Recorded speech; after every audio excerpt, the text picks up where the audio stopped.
श्री राम से रावण ने कौन सी विचित्र दक्षिणा मांगी। प्रभु श्री राम लंका विजय की तैयारी में हैं।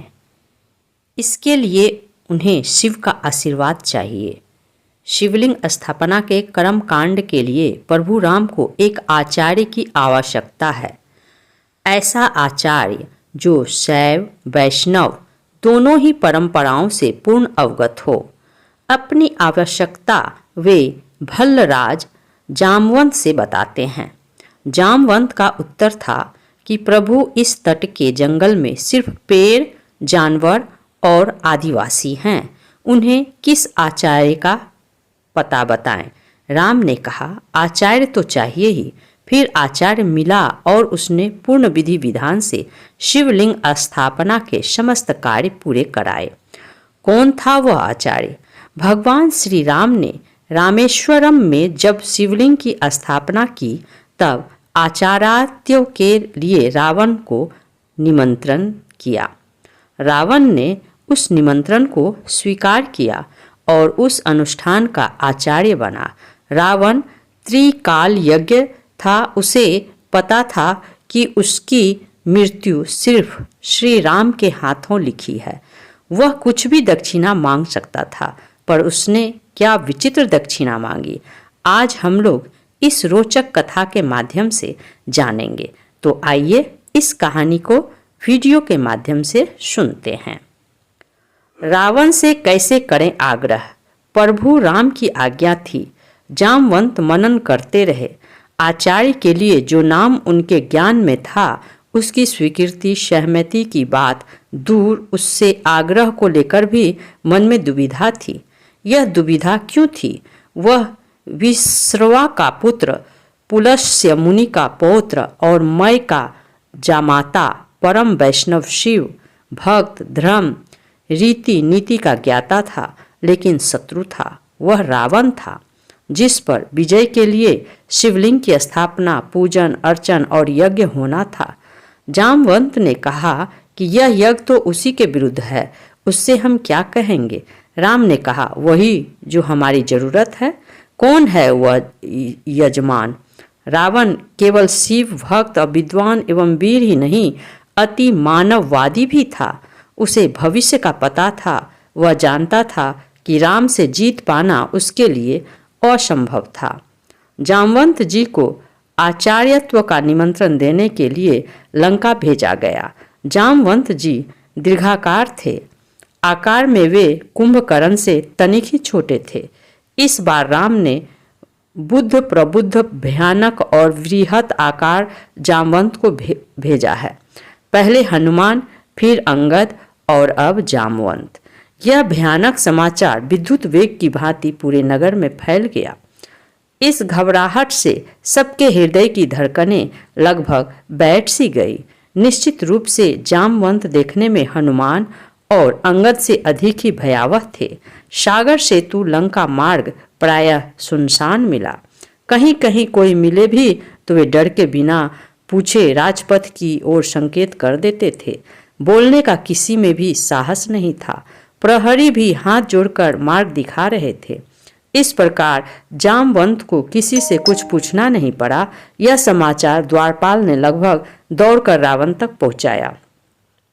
स्वयं रावण उन्हें राजद्वार तक लेने आए। रावण को अभिवादन का उपक्रम करते देख जामवंत ने मुस्कुराते हुए कहा, मैं अभिनंदन का पात्र नहीं हूँ। मैं वनवासी राम का दूत बनकर आया हूँ। उन्होंने तुम्हें सादर प्रणाम कहा है। रावण ने सभी ने कहा, आप हमारे पितामह के भाई हैं, इस नाते आप हमारे पूज्य हैं। आप कृपया आसन ग्रहण करें। यदि आप मेरा निवेदन स्वीकार कर लेंगे तभी संभवतः मैं भी आपका संदेश सावधानी से सुन सकूंगा। जामवंत ने कोई आपत्ति नहीं की। उन्होंने आसन ग्रहण किया। रावण ने भी अपना स्थान ग्रहण किया। तदुपरांत जामवंत ने पुनः सुनाया कि वनवासी राम ने तुम्हें प्रणाम कहा है। वे सागर सेतु निर्माण उपरांत अब यथाशीघ्र महेश्वर लिंग विग्रह की स्थापना करना चाहते हैं। इस अनुष्ठान को संपन्न कराने के लिए उन्होंने ब्राह्मण वेदज्ञ और शैव रावण को आश्चर्य पद पर वर्ण करने की इच्छा प्रकट की है। मैं उनकी ओर से आपको आमंत्रित करने आया हूँ। प्रणाम प्रतिक्रिया अभिव्यक्ति उपरांत रावण ने मुस्कुरान भरे स्वर में पूछ ही लिया कि क्या राम द्वारा महेश्वर शिवलिंग विग्रह स्थापना लंका विजय की कामना से किया जा रहा है? बिल्कुल ठीक। श्री राम की महेश्वर के चरणों में पूर्ण भक्ति है। प्रहस्त आंख तरेरते हुए गुर्राया, अत्यंत घृष्टता, नितांत निर्जलता। लंकेश्वर ऐसा प्रस्ताव कभी भी स्वीकार नहीं करेंगे। मातुल, तुम्हें किसने मध्यस्थता करने को कहा? लंकेश ने कठोर स्वर में फटकार दिया। जीवन में प्रथम बार किसी ने रावण को ब्राह्मण माना है और आचार्य बनने योग्य जाना है। क्या रावण इतना अधिक मूर्ख कहलाना चाहेगा कि वह महाभारत के प्रथम प्रशंसित महर्षि पुलस्त्य के सगे भाई महर्षि वशिष्ठ के यजमान का आमंत्रण और अपने आराध्य की स्थापना हेतु आचार्य पद अस्वीकार कर लिया? लेकिन हाँ, यह जांच तो नितांत आवश्यक है कि जब वनवासी राम ने इतना बड़ा आचार्य पद पर पदस्थ होने हेतु आमंत्रित किया है, तब वह भी यजमान पद हेतु उचित अधिकारी भी अथवा नहीं। जामंत जी, आप जानते ही हैं कि त्रिभुवन विजयी अपने इस शत्रु की लंकापुरी में आप पधारे हैं। यदि हम आपको यहाँ बंदी बना लें और आपको यहाँ से लौटने ना दें तो आप क्या करेंगे? जामवंत खुलकर हंसे। मुझे निरुद्ध करने की शक्ति समस्त लंका के दानवों के संयुक्त प्रयास में नहीं है, किंतु मुझ में किसी भी प्रकार की कोई विदुषता प्रकट करने की ना तो अनुमति है और ना ही आवश्यकता। ध्यान रहे, मैं अभी एक ऐसे उपकरण के साथ यहाँ विद्यमान हूँ जिसके माध्यम से धनुर्धारी लक्ष्मण यह दृश्य वार्ता स्पष्ट रूप से देख सुन रहे हैं। जब मैं वहाँ से चलने लगा था तभी धनुर्वीर लक्ष्मण वीरासन में बैठे हुए हैं। उन्होंने आचमन करके अपने त्रोण से पाशुप शास्त्र निकालकर संधान कर लिया है और मुझसे कहा है कि जामंत, रावण से कह देना यदि आप में से किसी ने भी मेरा विरोध प्रकट करने की चेष्टा की तो यह पाशुस्त शास्त्र समस्त दानव कुल के संहार का संकल्प लेकर तुरंत छूट जाएगा। इस कारण भलाई इसी में है कि आप मुझे अविलंब वांछित प्रत्युत्तर के साथ सकुशल और आदर सहित धनुर्धर लक्ष्मण के दृष्टिपथ तक वापस पहुंचाने की व्यवस्था करें। उपस्थिति दानवगण भयभीत हो गए। प्रहस्त का शरीर पसीने से लथपथ हो गया। लंकेश तक कांप उठे। पशुप शास्त्र महेश्वर का यह अमोघ अस्त्र तो सृष्टि में एक साथ दो धनुर्धर प्रयोग ही नहीं कर सकते। अब भले वह रावण मेघनाथ के त्रोण में भी हो, जब लक्ष्मण ने उसे संधान स्थिति में ला दिया है तब स्वयं भगवान शिव भी अब उसे उठा नहीं सकते। उसका तो कोई प्रतिकार ही नहीं। रावण ने अपने आप को संभाल कर कहा, आप पधारें। यजमान उचित अधिकारी हैं, उसे अपने दूत को संरक्षण देना आता है। राम से कहिएगा कि मैंने उसका आचार्यत्व स्वीकार किया है। आचार्य की भूमिका में लंकेश जामंत को विदा करने के तत्काल उपरांत लंकेश ने सेवकों को आवश्यक सामग्री संग्रह करने हेतु आदेश दिया और स्वयं अशोक वाटिका पहुँचे। जो आवश्यक उपकरण यजमान उपलब्ध न कर सके, जुटाना आचार्य का परम कर्तव्य होता है। रावण जानता है कि वनवासी राम के पास क्या है और क्या होना चाहिए। अशोक उद्यान पहुँचते ही रावण ने सीता से कहा कि राम लंका विजय की कामना हेतु समुद्र तट पर महेश्वर लिंग की विग्रह की स्थापना करने जा रहे हैं और रावण को आचार्य वरण किया है। यजमान का अनुष्ठान पूर्ण हो, यह दायित्व आचार्य का भी होता है। तुम्हें विदित है कि अर्धांगिनी के बिना गृहस्थ के सभी अनुष्ठान अपूर्ण रहते हैं। विमान आ रहा है, उस पर बैठ जाना। ध्यान रहे कि तुम वहाँ भी रावण के अधीन ही रहोगी। अनुष्ठान समापन उपरांत यहाँ आने के लिए विमान पर पुनः बैठ जाना। स्वामी का आचार्य अर्थात स्वयं का आचार्य। यह जानकी जी ने दोनों हाथ जोड़कर मस्तक झुका दिया। स्वस्थ कंठ से सौभाग्यवती भव कहते रावण ने दोनों हाथ उठाकर भरपूर आशीर्वाद दिया। सीता और अन्य आवश्यक उपकरण सहित रावण आकाश मार्ग से समुद्र तट पर उतरा। आदेश मिलने पर आना कहकर सीता को उसने विमान में ही छोड़ा और स्वयं राम के सम्मुख पहुंचा। जामवंत से संदेश पाकर भाई मित्र और सेना सहित श्री राम स्वागत सत्कार हेतु पहले से ही तत्पर थे। सम्मुख होते ही वनवासी राम आचार्य दशग्रीव को हाथ जोड़कर प्रणाम किया। दीर्घायु भव, लंका विजयी भव। दशग्रीव के आशीर्वचन के शब्द ने सबको चौंका दिया। सुग्रीव ही नहीं, विभीषण को भी उसने उपेक्षा कर दी, जैसे वे वहाँ हो ही नहीं। बिना सीता कैसे यज्ञ हो।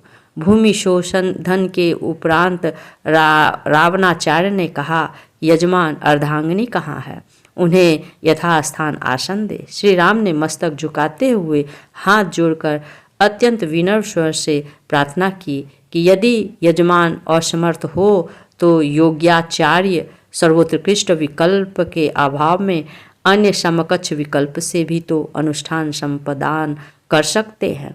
अवश्य अवश्य, किंतु अन्य विकल्प के अभाव में ऐसा संभव है, प्रमुख विकल्प के अभाव में नहीं। यदि तुम अविवाहित, विधुर अथवा परित्यक्त होते तो संभव था। इन सब के अतिरिक्त तुम सन्यासी भी नहीं हो और पत्नीहीन वानप्रस्थ का भी तुमने व्रत नहीं लिया है। इस परिस्थितियों में पत्नी रहित अनुष्ठान तुम कैसे कर सकते हो? कोई उपाय? आचार्य आवश्यक साधन उपकरण अनुष्ठान उपरांत वापस ले जाते हैं। स्वीकार हो तो किसी को भेज दो। सागर सन्निकट पुष्पक विमान में यजमान पत्नी विराजमान है। श्री राम ने हाथ जोड़कर मस्तक झुकाते हुए मौन भाव से इस सर्वश्रेष्ठ युक्ति को स्वीकार किया। श्री रामादेश के परिपालन में विभीषण मंत्रियों सहित पुष्पक विमान तक गए और सीता सहित लौटे। अर्ध यजमान के पार्श्व में बैठो। अर्ध यजमान आचार्य के इस आदेश का वैदेही ने पालन किया। गणपति पूजन, कलश स्थापना और नवग्रह पूजन उपरांत आचार्य ने पूछा, लिंग विग्रह? यजमान ने निवेदन किया कि उसे लेने गत रात्रि के प्रथम प्रहर से पवन पुत्र कैलाश गए हुए हैं, अभी तक लौटे नहीं हैं, आते ही होंगे। आचार्य ने आदेश दे दिया, विलंब नहीं किया जा सकता है। उत्तम मुहूर्त उपस्थित है, इसलिए अविलंब यजमान पत्नी बालू का लिंग विग्रह स्वयं बना लें। जनक नंदिनी ने स्वयं के कर कमलों से समुद्र तट की अर्ध रेणुकाओं से आचार्य के निर्देशानुसार यथेष्ट लिंग विग्रह निर्मित की। यजमान द्वारा रेणुकाओं का आधार पीठ बनाया गया। श्री सीताराम ने वहीं महेश्वर शिवलिंग विग्रह स्थापित किया। आचार्य ने परिपूर्ण विधि विधान के साथ अनुष्ठान संपन्न कराया। श्री राम से रावण ने कौन सी विचित्र दक्षिणा मांगी? अब आती है बारी आचार्य की दक्षिणा की। राम ने पूछा, आपकी दक्षिणा? पुनः एक बार सभी को चौंकाया आचार्य के शब्दों ने। घबराओ नहीं यजमान, स्वर्णपुरी के स्वामी की दक्षिणा संपत्ति नहीं हो सकती। आचार्य जानते हैं कि उनका यजमान वर्तमान में वनवासी है, लेकिन फिर भी राम अपने आचार्य की जो भी मांग हो उसे पूर्ण करने की प्रतिज्ञा करता है। आचार्य जब मृत्यु शैया ग्रहण करे तब यजमान सम्मुख उपस्थित रहे। आचार्य ने अपनी दक्षिणा मांगी। ऐसा ही होगा आचार्य, यजमान ने वचन दिया और समय आने पर निभाया भी। रघुकुल रीति सदा चली आई, प्राण जाई पर वचन न जाई। यह दृश्य वार्ता देखकर सुनकर सभी ने उपस्थित समस्त जन समुदाय के नयनाभिराम प्रेमाश्रुजल से भर गए। सभी ने एक साथ एक स्वर से सच्ची श्रद्धा के साथ इस अद्भुत आचार्य को प्रणाम किया। रावण जैसे भविष्य दृष्टा ने जो दक्षिणा मांगी उससे बड़ी दक्षिणा क्या हो सकती थी।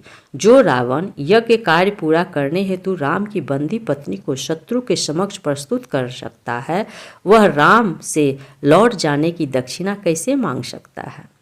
बहुत कुछ हो सकता था। काश राम को वनवास ना होता, काश सीता वन न जाती, किंतु ये धरती तो है ही पाप भुगतने वालों के लिए, और जो यहाँ आया है उसे अपने पाप भुगतने होंगे, और इसलिए रावण जैसा पापी लंका का स्वामी हो तो हो सकता है, देवलोक का नहीं। रामेश्वरम के देवस्थान में लिखा हुआ है कि इस ज्योतिर्लिंग की स्थापना श्री राम ने रावण द्वारा करवाई थी। वाल्मीकि रामायण और तुलसीकृत रामायण में इस कथा का वर्णन नहीं है, पर तमिल भाषा में लिखी महर्षि कंबन की इरामावतारम में यह कथा है। जय श्री सीताराम।